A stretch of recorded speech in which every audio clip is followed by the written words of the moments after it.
I was hired originally as a section gang workman, a track repairman workman. As a Gandhi dancer on the railroad when I first started in 1939. There were four of us there. It's followed by the name of Takashi Takiguchi was the foreman, and then Komori was another laborer.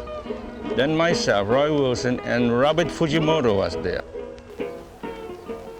Our job was to go out and check on the tracks where they need to be repaired. Sometimes we have to unload tires from the flat cars now.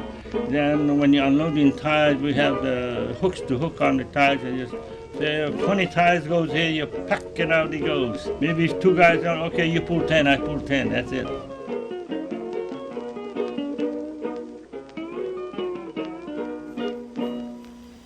You can just go by the end of this here, like that on the end, and just pull it hard, and then you gotta really yank it.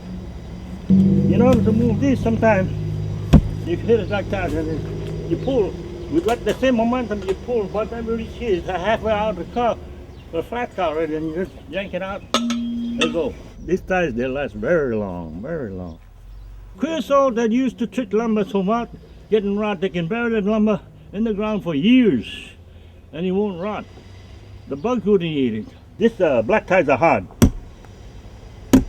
You see how hard it is? Black tie, please do not touch it. You forget yourself, you get burned. Yeah. You can still smell that creosote. And you know how many years that's.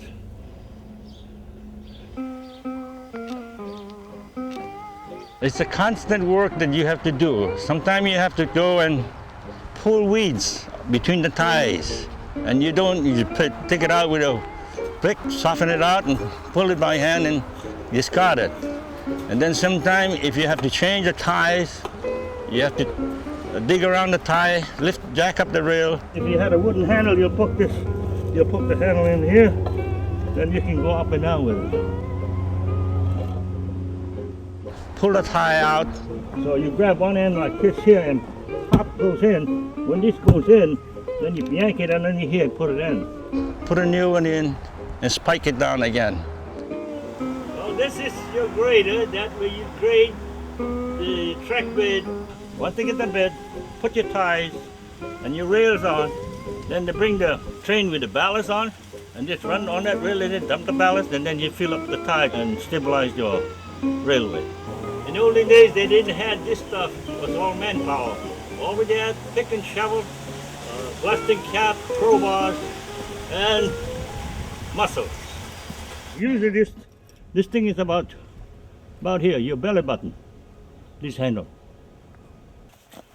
You don't have to bend far, and you swing off, whop, and you never miss.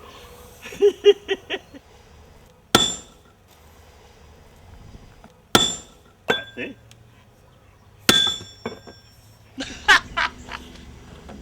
But you get two guys, you just go, boom, and the other guy comes from there, boom.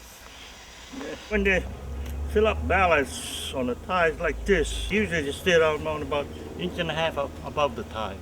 With the temper, we temp it all back up again. Okay, this is your fish plate, run right through. You have 4 bolts. Each time when they find a hole like this here, that's where the tie is supposed to be. So you see, they only spaced about maybe 12 inches, less than, about 10 inches apart. People used to think, gee, how would you move those big rails, 40-foot rail, and that thing is weigh about maybe 400 or 500 pounds. How are you going to pick it up?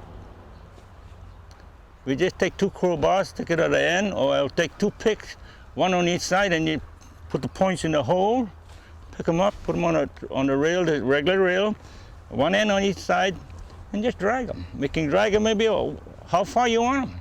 You can drag them just, when you're ready, you take off the other rail and flip this one right back inside, and tack it back. I'm standing right into the narrow gauge now, right here, see? So this is the 36-inch gauge, and this is the outside, this 2 outer ones now. That's the 4 feet 8.5 inches. Get wide gauge. That's a standard gauge.